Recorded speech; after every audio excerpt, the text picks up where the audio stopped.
7h, 9h, Europe 1 matin. Le livre du jour, Nicolas Caro. Hier, donc, vous nous parliez du roman de Cécile Coulon, à l'étrange atmosphère. C'est encore une sorte de conte ce matin que vous avez choisi. C'est votre truc en ce moment. Eh ben oui, j'ai envie de ça. Ça permet de s'évader un peu du réel. C'est le principe de la fiction. Et en hiver, comme maintenant, j'aime bien les livres qu'on lit au coin du feu, même si malheureusement, je n'ai pas de cheminée. En parlant d'hiver, on est en plein dedans. Il y a un programme sur Netflix, un cheminée. Oui, ça marche pas dire. pareil. Oui. Dans le premier roman de Guillaume Huon chez Calman Lévy, au titre mystérieux, Le gardien sans sommeil. Que raconte ce livre? L'histoire se passe à Igarka. Ne cherchez pas, c'est un lieu fictif. Ça commence avec quelqu'un qui se réveille, justement, c'est Soren.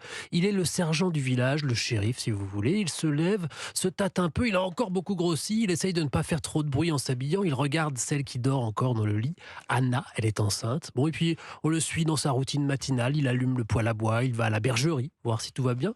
Et puis, Anna se lève. Ils discutent un peu. On a l'impression qu'ils sont sur le départ. Ils parlent de préparatifs, qu'ils seront bientôt prêts, qu'ils ont l'impression d'oublier quelque chose.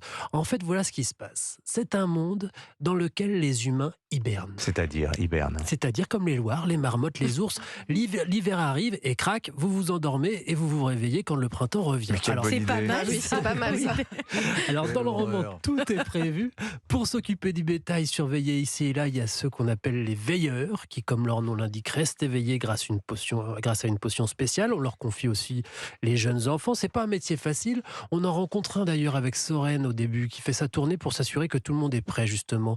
Et puis tout le monde dort, sauf les veilleurs. Mais après seulement quelques jours, Soren est tiré de son sommeil, on tambourine à sa porte, un meurtre a été commis, on a tué le vieux Mathéus. Et donc, on vient chercher le sergent. Il va devoir rester éveillé lui aussi cet hiver, et il décide d'enquêter. C'est un roman entre le polar, le thriller psychologique. Ça n'a pas grand-chose à voir, mais ça m'a fait un peu penser à Insomnia, le film avec Al Pacino, un flic victime d'insomnie. Ça crée une ambiance ouatée, bizarre, comme quand on n'est pas tout à fait réveillé.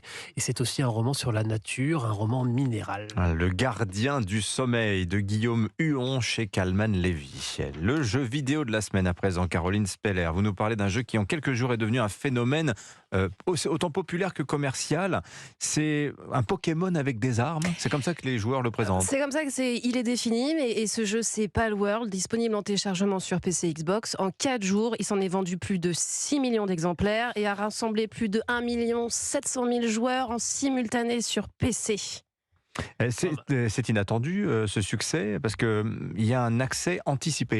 Oui, alors qu'est-ce que ça veut dire accès anticipé? C'est la version achetée n'est pas définitive. Ça permet au studio de lever des fonds, d'avoir le retour des joueurs et ainsi parfaire son jeu avec de nombreuses mises à jour avant sa version finale. Mais pourquoi ça marche ce jeu Palworld d'après vous?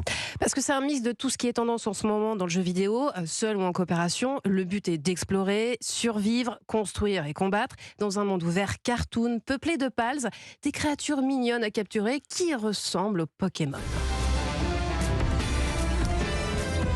Mais ça marche aussi parce que c'est un jeu cynique, Dimitri, comme le dit son studio japonais Pocket Pair dans Palworld. Le droit du travail ne s'applique pas, donc à vous de dresser et exploiter les pals. En échange du gîte et du couvert, vous les faites travailler à la chaîne dans votre campement, vos champs, vos usines. On peut même les manger ou les armer pour les transformer en guerriers. Alors là, vous imaginez juste un simili de Pikachu géant à la mine renfrognée, oui, avec une mitrailleuse pour dégommer d'autres pals ou braconniers. Il a un peu une tête de Totoro là, je regarde. Oui, il a un grand sourire de Totoro, c'est vrai. Vous comprenez vite que vous êtes loin de l'ambiance bienveillante des Pokémon de Nintendo. Et justement, Nintendo laisse passer quand même cette ressemblance étrange avec l'une de ses plus grosses licences là. Alors, Nintendo pour l'instant ne dit strictement rien. Les fans, eux, de Pokémon crient au plagiat, appellent au boycott, se demandent justement si Nintendo va réagir. Mais Palworld s'est dévoilé dans plusieurs bandes annonces depuis juin 2021. Et le jeu est gratuit avec l'abonnement Game Pass sur les consoles Xbox de Microsoft. Il est clair que ces deux géants du jeu vidéo ne laisseraient pas passer ce jeu si le plagiat était raisonnablement avéré. Mais la question qu'on peut se poser, c'est de savoir finalement si Palworld est un simple effet de mode ou un succès confirmé. Eh ben, on verra dans quelques mois. Et Tout à au fait. moment où Nintendo attaquera, là, on saura que c'est un succès. Je pense que ça. Nintendo n'attaquera pas. C'est ça qui va se passer. Merci beaucoup les amis. À demain. Dans un instant, l'édito.